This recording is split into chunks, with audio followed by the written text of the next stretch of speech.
मित्रांनो, आज आपण या तासामध्ये स्वामी रामानंद तीर्थ मराठवाडा विद्यापीठ यांनी MA द्वितीय वर्ष मराठी या वर्षीचा म्हणजे सन 2020 पासून पुढचा जो सिलेबस आहे तो बदललेला आहे। या सिलेबसमध्ये अनेक बदल केलेले आहेत। या सिलेबसमध्ये नेमकं काय आहे याविषयी तुमच्या मनामध्ये अनेक अडचणी असतात।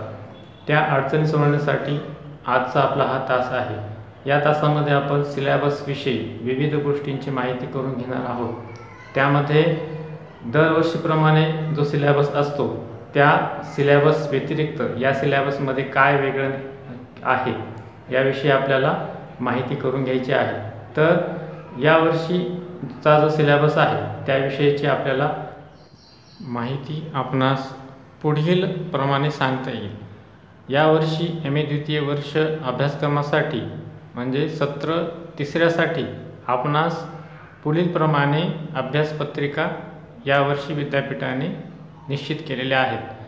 त्यापैकी आपणास आज आपण ज्या अभ्यासक्रमाची म्हणजे अभ्यासपत्रिकांची आपण इथे अभ्यास करणार आहोत त्या अभ्यासपत्रिका पुढील प्रमाणे मी सांगत आहे। आपणास अभ्यासपत्रिका 9वी जी की आहे साहित्य समीक्षाशास्त्र ही आपणास कंपल्सरी आहे, म्हणजे त्याला पर्यायी पेपर नाही आहे, तो आपण या ठिकाणी घेणारच आहोत। त्यानंतर दुसरी जी अभ्यासपत्रिका आहे ती आहे 10वी सामाजिक भाषा विज्ञान। ही पण अभ्यासपत्रिका कशी आहे तर कंपल्सरी पद्धतीचीच आहे। त्यानंतरची अभ्यासपत्रिका आहे 11वी साठोत्तरी वाङ्मयीन प्रवाह, त्याला और पेपर आहे अभ्यासपत्रिका 11वी संस्कृती व मराठी लोकसाहित्य। या दोन्ही पेपरमध्ये आपणास एक पेपर निवडायचा आहे, तो पेपर म्हणजे साठोत्तरी वाङ्मय प्रवाह। त्यामुळे आपण आपल्या कॉलेजमध्ये साठोत्तरी वाङ्मय प्रवाह हा पेपर शिकवणार आहोत। त्यानंतरची आहे पुढची अभ्यास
आपण पुढील विचार जर केला तर विद्यापीठाने आपणास अंतर्गत मूल्यांकन यासाठी 25 गुण ठेवलेले आहेत.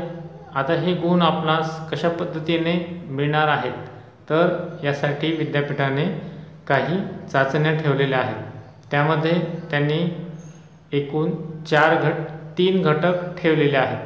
त्यामध्ये एकतर घटक चाचणी या मुद्द्याला अनुसरून त्यांनी घटक चाचणी या 2 ठेवलेल्या आहेत. त्यासाठी त्यांनी 10 गुण हे ठेवलेले आहेत. म्हणजे एक घटक चाचणी ही 5 मार्काची असेल. अशा मिळून 2 जर चाचण्या झाल्या तर त्याचे एकूण गुण 10 मिळतील. त्यानंतर दुसरा जो मुद्दा आहे तो आहे सेमिनार. यावर्षी तुम्हाला सेमिनार हे 2 असतील, कारण विद्यापीठाने यावर्षी तुम्हाला सेमिनार 2 दिलेले आहेत. त्यामुळे तुम्हाला 2 सेमिनार यावर्षी देणे गरजेचे आहे.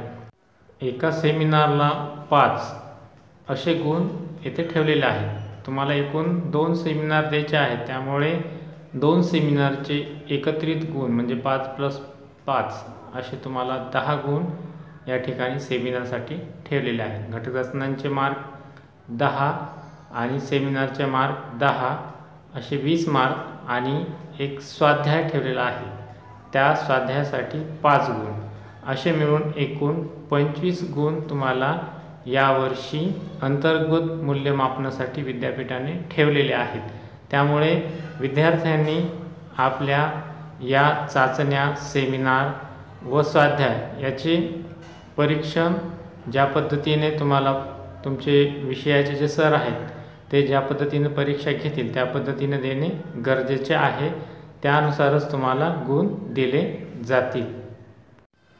त्यानंतर तुम्हाला थिअरी पेपरमध्ये एकूण दीर्घोत्तरी प्रश्न 4 विचारले जातील. म्हणजे तुम्हाला प्रश्न क्रमांक 1, प्रश्न क्रमांक 2, प्रश्न क्रमांक 3, प्रश्न क्रमांक 4 असे दीर्घोत्तरी 4 प्रश्न विचारले जातील. या 4ही प्रश्नापैकी प्रत्येक प्रश्नाला 15 गुण दिले जातील. म्हणजे तुम्हाला एकूण असे 4 प्रश्न जर विचारले तर 4 × 15 त्यामुळे 15 चोक 60. तर असे हे दीर्घोत्तरी 4 प्रश्न 15 गुणांचे असतील. त्याला एकूण गुण 60, 15 चोक 60 अशा पद्धतीने त्याचं विभाजन असेल. आणि त्यानंतर जो 5वा प्रश्न जो असेल त्या 5व्या प्रश्नाला 15 गुण असतील. त्यामध्ये 5 मार्काच्या 3 टिपा तुम्हाला विचारल्या जातील. म्हणजे या 5व्या प्रश्नाला 15 गुण म्हणजे 5 × 15 अशा प्रकारचं ते विभाजन असेल.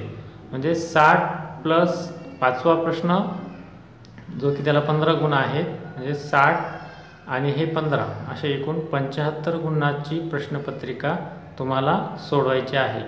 परत त्याच्याविषयी मी तुम्हाला थोडक्यात सांगतो. म्हणजे एकूण 4 प्रश्न हे दीर्घोत्तरी असतील. त्यामध्ये प्रत्येक प्रश्नाला 15 गुण याप्रमाणे 15 × 4 म्हणजे 15 चोक 60 व 5वा प्रश्न ज्यामध्ये 3 टिपा असतील म्हणजे 5 × 15 असं एकूण 15 गुण.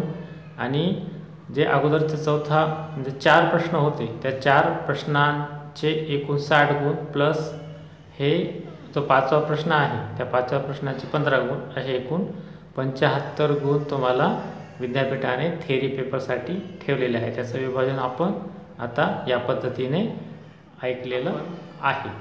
साहित्य समीक्षाशास्त्र या पेपरचा आपण अभ्यास करणार आहोत. या पेपरमध्ये आपणास जे घटक आहेत, जे उद्दिष्ट आहेत त्यांची आपण पुढील प्रमाणे चर्चा करणार आहोत. यामध्ये आपणास त्या अभ्यासक्रमामध्ये असणारे वेगवेगळे घटक, त्या घटकांची माहिती आपणास इथे शिकायची आहे. ते अभ्यास कशा पद्धतीने सांगितलेले आहेत, त्यामध्ये साहित्याची विविध घटकांची, विविध उद्दिष्टांची आणि अभ्यासक्रमामध्ये तुम्हाला कोणते घटक उपयोजिले आहेत यांची सविस्तर चर्चा आपण यामध्ये करणार आहोत. ते या पद्धतीने या सत्रामध्ये आपणास जी अभ्यासपत्रिका 9वी आहे तिचं नाव आहे साहित्य समीक्षा शास्त्र। ही अभ्यासपत्रिका आपणास विद्यापीठाने अभ्यासासाठी ठेवलेली आहे। त्या अभ्यासपत्रिकेमध्ये नेमकी काय उद्दिष्टे आहेत, ही अभ्यासपत्रिका का अभ्यासासाठी निर्मिलेली आहे, त्याचे उद्दिष्ट आपणास विद्यापीठाने सांगितलेले आहे। त्याचे आपण पुढीलप्रमाणे माहिती घेऊ। या अभ्यासपत्रिकेमध्ये पुढीलप्रमाणे उद्दिष्टे सांगितलेली आहेत। या अभ्यासपत्रिकेमध्ये साहित्याचे स्वरूप लक्षात घेणे, म्हणजे या साहित्यातील जे घटक आहेत त्या घटकामध्ये या अभ्यासपत्रिकेमध्ये आपणास साहित्याचे स्वरूप लक्षात येते, आपल्याला त्याचा अभ्यास करावा लागतो। त्यामुळे आपल्याला साहित्याचे स्वरूप कसे आहे, साहित्य कशास काय म्हणायचे, कशामुळे साहित्य निर्मितले जाते, याचे आपल्याला साहित्याच्या स्वरूपामध्ये ते लक्षात घ्यावे लागेल। दुसरा जो मुद्दा आहे त्यामध्ये साहित्याची प्रयोजने समजावून घेणे, म्हणजे साहित्याच्या स्वरूपाच्या बाबतीत जी साहित्याची प्रयोजने निर्मिलेली आहेत, कारण साहित्याचं जे उपयोजन आहे, प्रयोजन आहे, कारण साहित्य निर्मिण्यासाठी आपणास काय आवश्यक आहे त्याविषयीची माहिती आपल्याला साहित्याच्या प्रयोजनामधून समजून येते। अशी कोणती प्रयोजने आहेत त्यामधून साहित्य निर्मिले गेले आहेत, कारण कोणत्याही गोष्टीला किंवा निर्माण होण्यासाठी काय आवश्यक असतं, कोणत्या गोष्टींची उपयोजन करावे लागतं, म्हणजे साहित्य निर्मितीसाठी कोणती उपाययोजना करावी लागली आणि त्याचं प्रयोजन काय आहे हे समजून घेण्यासाठी आपल्याला साहित्याची अभ्यास करावा लागतो आणि साहित्याच्या प्रयोजनामधून साहित्य निर्मितीची प्रक्रिया समजण्यास सोपे जाते। त्यानंतरचा पुढचा जो मुद्दा आहे की साहित्य निर्मितीची प्रक्रिया समजावून घेणे। आता आपण साहित्याची प्रयोजनं समजून घेतली, त्यानंतर साहित्य निर्मितीसाठी कोणती घटके आवश्यक आहेत आणि साहित्य हे कसं निर्मिलं जातं याची आपल्याला सखोल चर्चा साहित्य निर्मिती प्रक्रियेमध्ये करून घ्यायची आहे। त्यामुळे आपल्याला साहित्य निर्मिती कशी होते याची आपल्याला तिथे माहिती होते। त्यानंतर पुढचा जो मुद्दा आहे, पुढचं जे उद्दिष्ट आहे ते म्हणजे साहित्याची आस्वाद प्रक्रिया समजून घेणे आणि साहित्याची भाषा अभ्यासणे, म्हणजे साहित्याची आस्वाद प्रक्रिया कशी आहे, कारण आपण साहित्य वाचताना आपल्याला त्याच्यामधून नेमकं कशा पद्धतीने आस्वाद प्रक्रिया अनुभवायची आहे, त्या पुस्तकाचा आपल्याला कसा अभ्यास करायचा आहे हे आपल्याला आस्वाद प्रक्रियेनुसार समजून घ्यायचं आहे आणि त्याच्यामध्ये भाषेचं जे श्रेष्ठत्व आहे, भाषा कशा पद्धतीने उपयोजलेली आहे याचा आपल्याला तिथे अभ्यास करायचा आहे। त्या पुढचा मुद्दा आहे, पुढचं उद्दिष्ट आहे साहित्य आणि समाज यातील परस्पर संबंध लक्षात घेणे, म्हणजे साहित्य आणि समाज याचा कसा निकट संबंध आहे, त्यांचा परस्पर संबंध कसा आहे याचा पण देखील आपल्याला अभ्यास साहित्य समीक्षा शास्त्रामध्ये करायचा आहे। कारण साहित्य हे समाज दृष्टिकोनातून महत्त्वाचा आहे, कारण साहित्यिक हा समाजातील एक घटक असतो आणि त्याच्यावरती समाजाचा आणि साहित्याचा एकमेकावरती कसा प्रभाव आहे हे आपल्याला परस्पर संबंध या प्रकरणामध्ये किंवा या उद्दिष्टामध्ये समजून घ्यावे लागेल। त्यानंतर आहे वाङ्मय प्रकाराची संकल्पना समजून घेणे। वाङ्मय प्रकार हे आपल्याला पाहिलेले आहेत की वाङ्मयाचे वेगवेगळे प्रकार आहेत, त्यामध्ये कथा, कादंबरी, नाटक, कविता याची काय करायची आपल्याला माहिती तर करून घ्यायची, त्यांच्या संकल्पना पण समजून घ्यायच्या आहेत। त्यानंतर वाङ्मयीन मूल्य अभ्यासणे, यामध्ये वाङ्मयाची जी मूल्य आहेत जसं की कलामूल्य आहे, जीवनमूल्य आहेत, तर अशी विविध जी मूल्य आहेत त्या मूल्यांचा आपल्याला काय इथे अभ्यास करायचा आहे। म्हणजे ही जी उद्दिष्ट दिलेली आहेत तर या आपल्या 9व्या साहित्य समीक्षा शास्त्र पेपरमध्ये आपल्याला यांची माहिती मिळणार आहे। यानंतर तुम्हाला हा जो सिलेबस आहे त्याची उपयोगिता विद्यापीठाने सांगितलेली आहे। या सिलेबसमध्ये साहित्याचे स्वरूप, प्रयोजने, आणि निर्मिती प्रक्रिया तसेच प्रयोजने आणि निर्मिती प्रक्रिया याचा अनुबंध लक्षात येईल. म्हणजे हा सिलेबस तुम्ही अभ्यासल्यानंतर तुम्हाला साहित्याचे स्वरूपही कळेल, प्रयोजनही कळतील, निर्मिती प्रक्रिया कळेल आणि त्यामधून प्रयोजने आणि निर्मिती प्रक्रिया याचा अनुबंधही लक्षात येईल. त्यानंतर साहित्याची भाषा आणि आस्वाद प्रक्रिया समजून घेता येईल.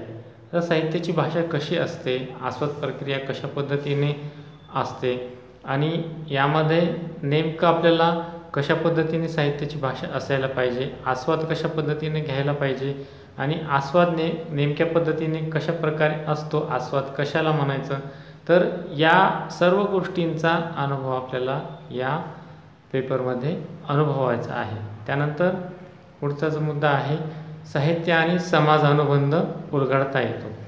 कारण लेखक ज्या समाजामध्ये राहतो त्या समाजाचा प्रभाव साहित्यावरती उमटत असतो. तर या पद्धतीमुळे आपल्याला साहित्य आणि समाज याचा अनुबंध देखील आपल्याला इथे प्रकट करता येतो, समजून घेता येतो. त्यानंतरचा पुढचा मुद्दा आहे, साहित्याचे आकलन, मूल्यमापन आणि विश्लेषण करण्याची समीक्षा दृष्टी निर्माण होईल.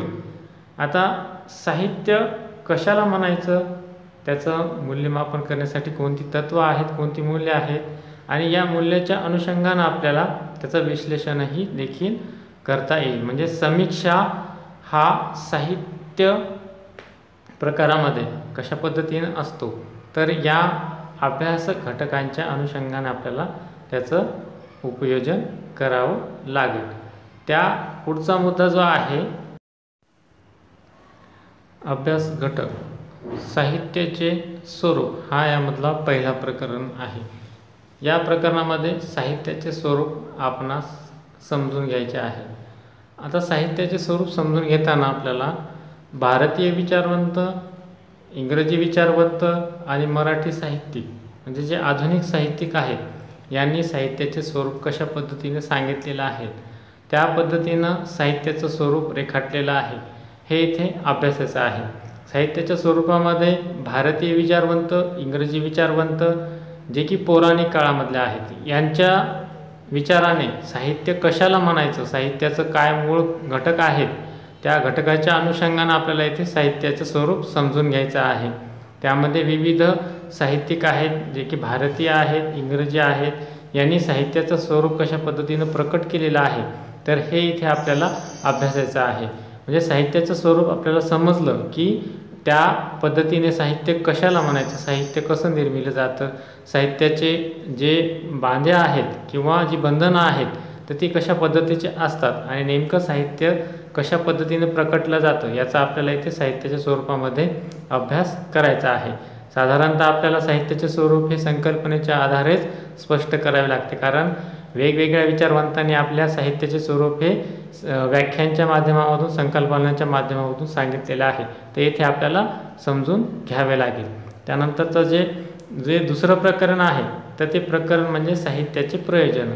साहित्याचे प्रयोजन हे तुम्ही अगोदरच्या कधी BAला किंवा प्रथम सेमिस्टरला अभ्यासले असेल, परंतु या सेमिस्टरला तुम्हाला ते अतिशय सखोलपणे किंवा त्याच्यामध्ये डीपपणे समजून घ्यायचं आहे. कारण साहित्याचे प्रयोजन हे भारतीयांचे प्रयोजन आहेत, परत आधुनिक म्हणजे विचारवंत जे की आहेत की इंग्रजी विचारवंतांच्या अनुषंगानं जी प्रयोजनं निर्मिली गेलेली आहेत तर त्यांची पण आपल्याला काय करायची ते प्रयोजनं पाहायचे आहेत.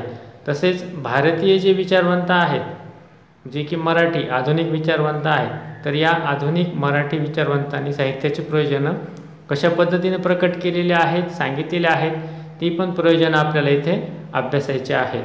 म्हणजे नेमकं साहित्याचं प्रयोजन काय आहे, साहित्य कशामुळे निर्मिलं गेलं आहे, साहित्याचं निर्मितीचं मूळ कारण काय आहे, हे आपल्याला इथे साहित्याच्या प्रयोजनामध्ये अभ्यासायचं आहे. ते आपण भारतीय साहित्य प्रयोजनं, इंग्रजी साहित्य प्रयोजनं, मराठी साहित्य प्रयोजनं याच्या अनुषंगानं अभ्यासायचं आहे. त्यामुळे तुम्हाला साहित्याचे प्रयोजनं काय आहेत आणि साहित्य निर्मिती प्रक्रिया कशी आहे, साहित्याचं निर्मितीचं मूळ कारण काय आहे, म्हणजे प्रयोजन. आपण एखादं कार्य करण्यासाठी किंवा एखादं कार्य करण्यासाठी एक प्रयोजन ठेवत असतो. मग त्या प्रयोजनाचं नेमकं कारण काय आहे, त्याच पद्धतीनं साहित्याचं प्रयोजन काय आहे, साहित्य निर्मिती कशामुळे केली जाते, साहित्याचं वाचन लेखन कशा पद्धतीने केलं जातं, त्यामुळे काय मुख्य फायदा होतो याचं प्रयोजन आपल्याला इथे अभ्यासायचं आहे. त्यानंतरची पुढचा जो प्रकरण आहे साहित्याची निर्मिती प्रक्रिया, हा येथील महत्त्वाचा घटक आहे. कारण साहित्याची निर्मिती कशा पद्धतीनं होते, कारण साहित्य निर्माण करायचं म्हणजे कोणालाही जमत नाही. साहित्य निर्माण करण्यासाठी आपल्याला आपल्या अंगी ती कला असायला पाहिजे. म्हणजे ही कोणती कला आहे, हे साहित्य कसं निर्मिलं जातं, कारण प्रत्येकाला साहित्य निर्माण करता येत नाही. त्यामुळे साहित्य निर्माण करताना आपल्याला आपल्या अंगी असणारे गुण हे साहित्यिकांनी कशा पद्धतीने प्रकट केलेले आहेत, साहित्यिकांनी कशा पद्धतीने सांगितलेले आहेत, ते भारतीय असो किंवा इंग्रजी साहित्यिक असो, तर यांनी आपल्या वेगवेगळ्या पद्धतीने आपली मानसिक प्रक्रिया कशा पद्धतीची आहे, साहित्य कसं निर्माण होतं, साहित्याची वेगवेगळ्या पैलूंची कशा पद्धतीने इथे निर्मिती केली जाते आणि साहित्य एक उत्कृष्ट साहित्य कशा पद्धतीने आपल्यासमोर येतं, याची प्रचिती आपल्याला साहित्य निर्मिती प्रक्रियेमध्ये होत असते. त्यानंतरचा जे पुढचं प्रकरण आहे त्याच्यामध्ये रस विचार सांगितलेला आहे. याच्यामध्ये या प्रकरणामध्ये रस विचारांची काय केलेली आहे तर शहानिशा केलेली आहे. आपल्याला या प्रकरणामध्ये साहित्याचे रस हे काय करायचे तर समजून घ्यायचे आहे. म्हणजे साहित्य विचार हा रस विचार कशा पद्धतीने आलेला आहे हे इथे समजून घ्यायचं आहे. त्यानंतरचं जे प्रकरण आहे तर ते वाङ्मयीन मूल्य. साहित्यामध्ये जीवन मूल्य आणि कलामूल्य अशा दोन पद्धतीची मूल्य आहेत आणि हा मोठा वाद पण आहे. कलेसाठी कला आणि जीवनासाठी कला अशा पद्धतीने साहित्याची मूल्य पाहिली जातात. जीवनमूल्य कशाला म्हणायची, कलामूल्य कशी म्हणायची आणि याच्या अनुषंगाने साहित्यामध्ये कोणती मूल्य उपयोगीले आहे, साहित्य मूल्य कशा पद्धतीने आलेले आहेत याचा अभ्यास आपल्याला वाङ्मयीन मूल्यामध्ये करायचा आहे. हे प्रकरण अतिशय महत्त्वाचं आहे आणि खूप चांगलं आहे. अभ्यासताना आपल्याला त्याच्यामध्ये खूप गोडी निर्माण होणार आहे. त्यामुळे हे प्रकरण विद्यापीठाने खूप चांगल्या पद्धतीने घेतलेलं आहे. त्यानंतर आहे वाङ्मय प्रकाराची संकल्पना. आता वाङ्मय कशाला म्हणायचं आणि वाङ्मयामध्ये काय आहे याच्या संकल्पना आपल्याला इथे अभ्यासायच्या आहेत. त्यानंतरचा आहे पुढचा मुद्दा, जे प्रकरण आहे त्याच्यामध्ये मराठी समीक्षेचा धावता आढावा घ्यायचा आहे. कारण मराठी साहित्य विचारवंतांनी कशा पद्धतीने आपल्या साहित्याला वेगवेगळ्या पद्धतीने विचार प्रकट केलेले आहेत याचा आपल्याला इथे पुरेपूर अभ्यास करायचा आहे, तो समीक्षेच्या दृष्टिकोनातून. म्हणजे थोडक्यात आपल्याला या प्रकरणामध्ये समीक्षा घटकाचा काय करायचा आहे तर अभ्यास करायचा आहे. म्हणजे साहित्य समीक्षाशास्त्र या दृष्टिकोनातून मराठी समीक्षेमध्ये कशा पद्धतीने विचारवंतांनी आपले विचार प्रकट केलेले आहेत याचा आपल्याला धावता आढावा या प्रकरणामध्ये घ्यायचा आहे.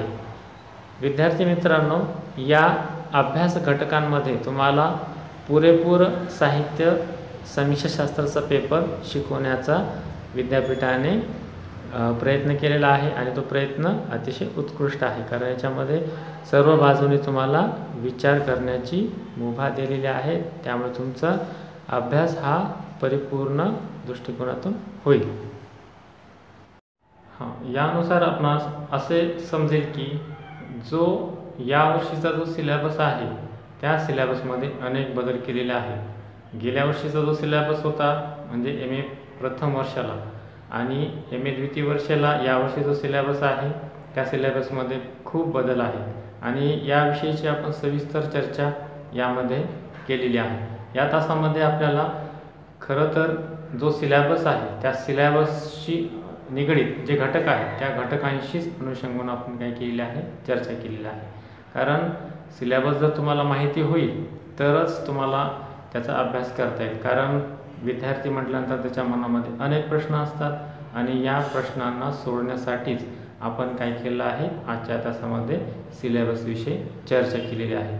आणि या सिलेबसमध्ये अनेक गोष्टी तुम्हाला शिकण्यासारख्या आहेत, कारण विद्यापीठाने तुम्हाला भरपूर या सिलेबसमध्ये नवीन नवीन माहिती शिकण्याची तुम्हाला मुभा दिलेली आहे आणि त्यामुळे तुम्हाला वेगवेगळ्या गोष्टींची देखील माहिती होईल, असं आपण या व्हिडिओनुसार समजू.